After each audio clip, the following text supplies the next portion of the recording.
Hello.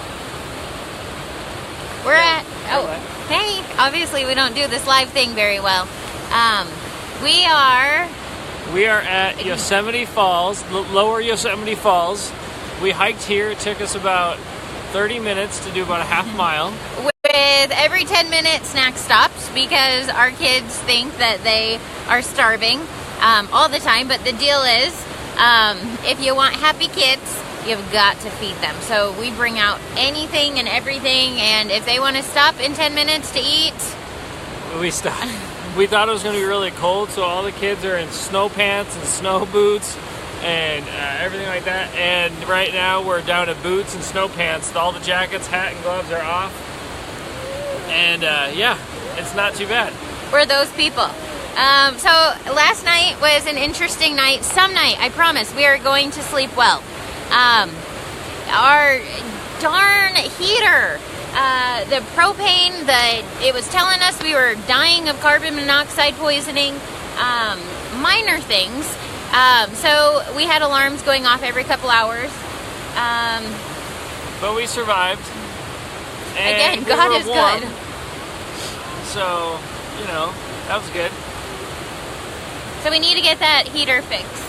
And I don't know what the plan is today. Oh, there's Broad climbing on rocks. And the whole brood's coming over. And here's what I'm learning, is you come into Yosemite in the off season, yeah? You bring a lot of extra clothes because it's cold.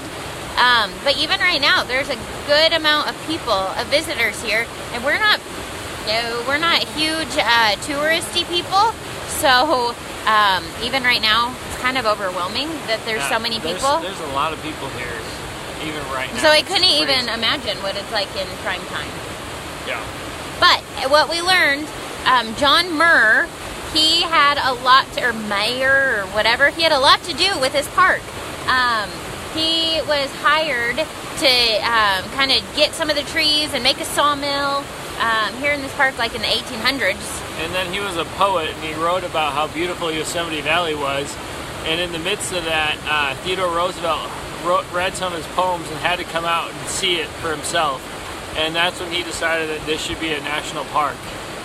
So thank you, John Murr. If you the quote, "The mountains are calling and I must go," that is him.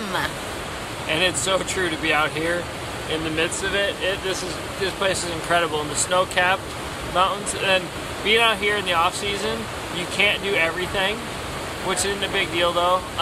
Like there's certain roads that are closed and hikes that are closed because of snow and things like that. However, it's still worth it. And even though there's less to do, there's so much out here that you can do that it's not a big deal. You don't really feel like you're lost. Unless you were going to spend a month out here and try and really do it all. Come for the winter and beat the crowds.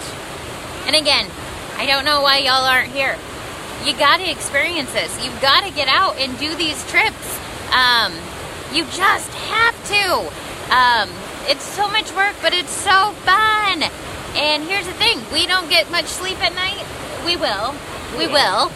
However, we've got nothing to do today but hike. So, hike, and we plan on taking naps. So, come explore these parks, these national parks. And who would be calling while we're doing this? We're so popular. Here we are. Okay. I think that's all we have for right now. That's all we got. Yosemite Falls, give them one last shot, babe. Oh, there it is. There she is. You can kind of see the, what's it called? The mist. You can see the mist coming off. Oh, it is just gorgeous, and it's so loud. So it's very fun. You guys, I'm so bad. Oh, there.